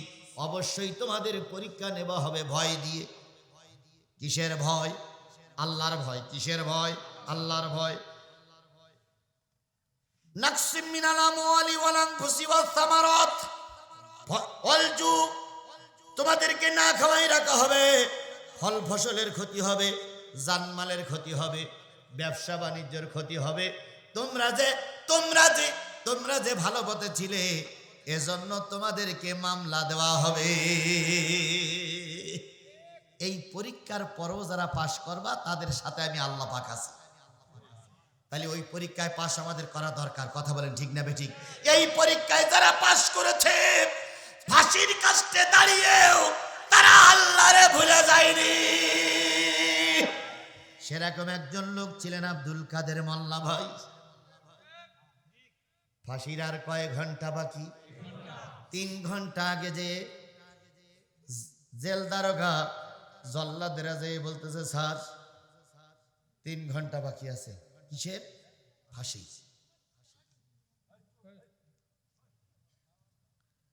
আব্দুল কাদের মোল্লা ভাই বললেন 3 ঘন্টা যখন বাকি, নতুন করে একটু পাক পবিত্র হয় নাই। আব্দুল কাদের মোল্লা ভাই গেলেন গোসলখানায়, গোসল করলেন, পেশাব পায়খানা সারলেন, এবার আসলেন 2-4 রাকাত নফল নামাজ পড়লেন, আল্লাহর কোরআন তেলাওয়াত করতে বসে গেছে। কয় ঘন্টা বাকি? 2 ঘন্টা চলে গেছে, 1 ঘন্টা সময় আর বাকি আছে। 1 ঘন্টা পরে আল্লাহর বান্দারে কিসে ঝুলানো হবে?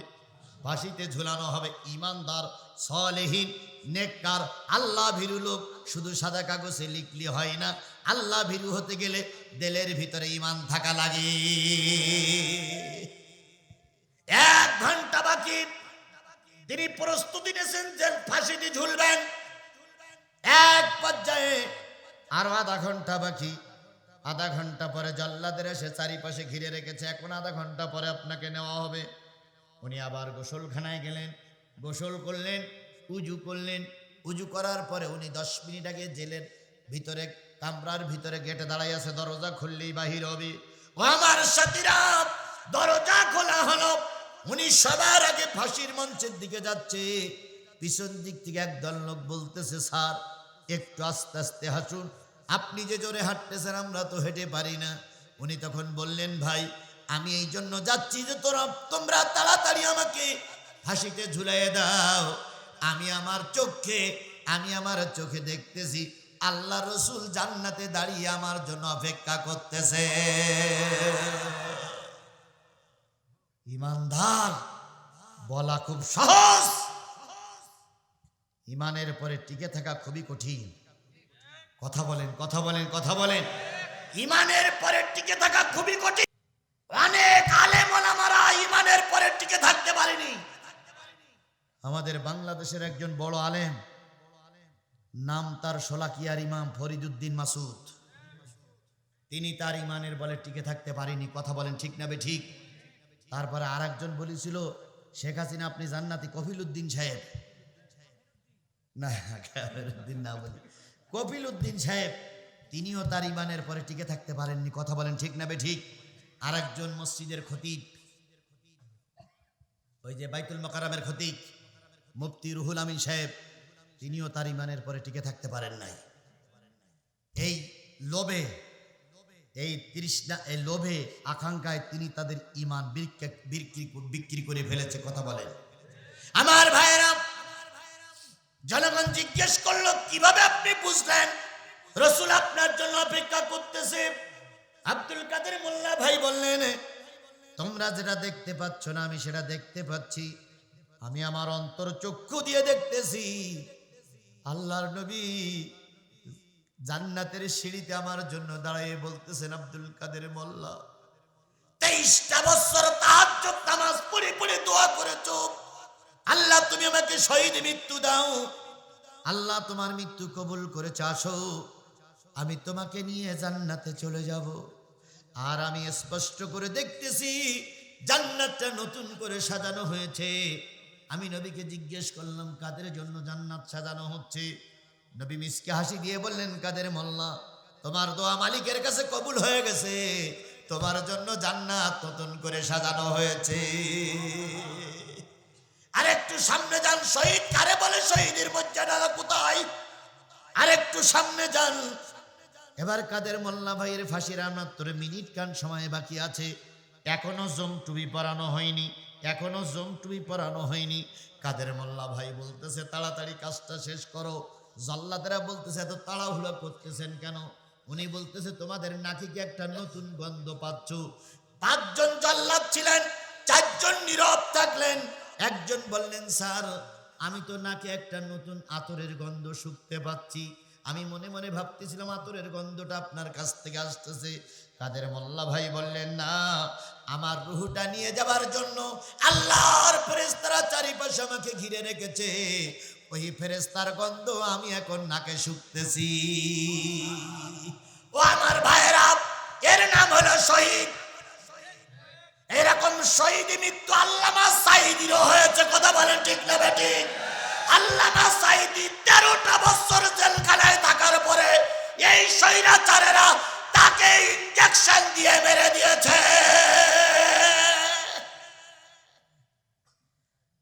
দেয়াল চাপা মরে গেলে মানুষ শহীদ হয়, আগুনতে পুড়িয়ে মারা গেলে মানুষ কি হয়? শহীদের মর্যাদা পায়, কিন্তু শহীদ হয় না। প্রকৃত শহীদ যারা রাজপথে জীবন দেয়। কিসের জন্য? জোরে বলেন, কিসের জন্য? দিনের জন্য, ধর্মের জন্য, দিন প্রতিষ্ঠার জন্য। আমাদের শেষ দাবি হলো, যতদিন আল্লাহ আমাকে বাঁচাই রাখে, আপনাকে বাঁচাই রাখে, কিসের পক্ষে থাকতে চাই? জোরে বলেন, কারা কারা কোরআনের পক্ষে থাকতে রাজি আছেন? 2 হাত উঁচু করে আল্লাহরে দেখা। আল্লাহ এই হাতগুলো রে, আল্লাহ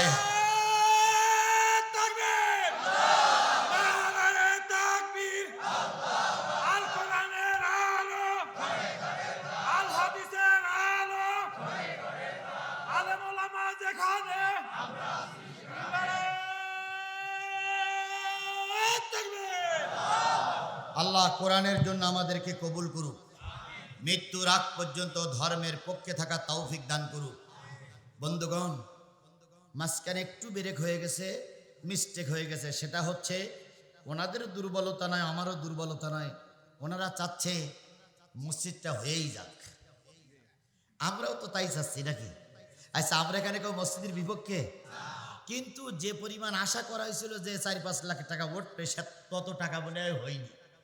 এই জন্য মনে একটু কষ্ট। আচ্ছা, এবার আমি দোয়া করব। আচ্ছা বলুন তো, এখানে আমরা যারা এখানে উপস্থিত আছি, বাপ মা কবরে যায়নি, তাহলে বাপ মার জন্য একটু দোয়া করা হবে। দোয়া করার আগে ওনারা যে কথাটা বললেন, দোয়া করার আগে 10টা হাজার 5টা হাজার টাকা দেওয়ার মতন আর 2-1 লোক কি আছেন? থাকলে একটু দেন। অনেক অতিথির নাম লেখা। আর সেই ভাগে আমরা সূরা ফাতিহা, ইখলাস শরীফ পড়ি। সবাই পড়ি, বিসমিল্লাহির রহমানির রহিম, আলহামদুলিল্লাহি রাব্বিল আলামিন। যদি কেউ থাকেন নামটা বলবেন, আমি ঘোষণা করে দিব। যদি কেউ থাকেন নামটা বলবেন, বিসমিল্লাহির রহমানির রহিম, আলহামদুলিল্লাহি রাব্বিল আলামিন, আর রহমানির রহিম, মালিক ইয়াউমিদ্দিন, ইয়াকা না'বুদু ওয়া ইয়াকা